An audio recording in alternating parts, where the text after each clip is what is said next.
بسم الله الرحمن الرحيم.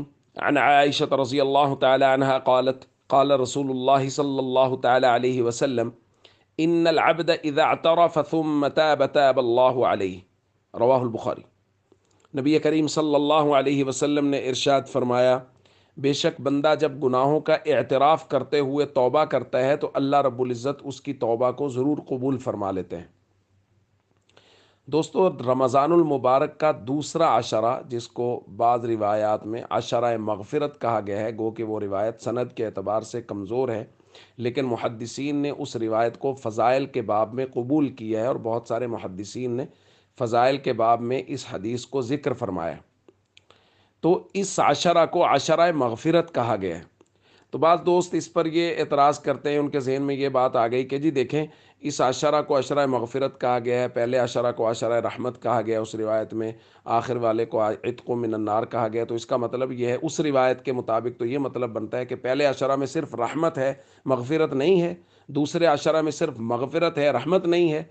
تو بھائی، یہ مطلب غلط سمجھا ہے کچھ دوستوں نے۔ کچھ چیزیں، کچھ وقت کچھ چیزوں کے ساتھ خاص ہوتا ہے کہ وہ پہلو غالب ہے۔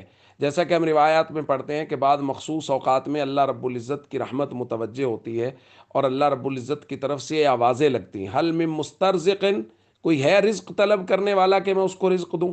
تو کیا مطلب ہوتا ہے کہ اس وقت صرف رزق ہی اللہ رب العزت بانٹ رہے ہوتے ہیں اور کوئی چیز نہیں دیتے؟ نہیں بھائی، بعض چیزوں کی خصوصی، یعنی وہ پہلو غالب ہے، لیکن ہر چیز عطا ہو رہی ہے۔ اسی طرح رمضان کی ہر گھڑی میں رحمت بھی ہے، مغفرت بھی ہے، عتق من النار بھی ہے، لیکن عشرہ کے اندر پہلو غالب ہے۔ پہلے عشرہ میں رحمت کا پہلو غالب، دوسرے میں مغفرت کا پہلو غالب، تیسرے میں عتق من النار کا پہلو غالب۔ تو بھائی، یہ درمیان والا عشرہ ہے۔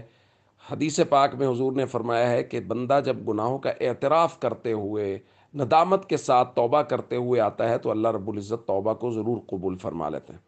تو ہم سب کو ندامت کے ساتھ اللہ کے دربار میں اپنے گناہوں کی معافی مانگنی چاہیے، اور خاص طور پہ ہم سب کو اجتماعی طور پہ فرض نماز کے ترک کرنے کا جو گناہ، پوری امت اس گناہ میں شامل ہے اور اس گناہ کو کیا جا رہا ہے، ہم سب کو اجتماعی طور پہ توبہ کرنی چاہیے، اور ہم لوگ اس بات کا عزم کریں کہ ہم خود بھی کبھی فرض نماز نہیں چھوڑیں گے، اور ہم دوستوں کو بھی اس بات کی دعوت دیں گے کہ کوئی بھی دوست ہمارا جو ہے وہ فرض نماز کو ترک نہ کرے۔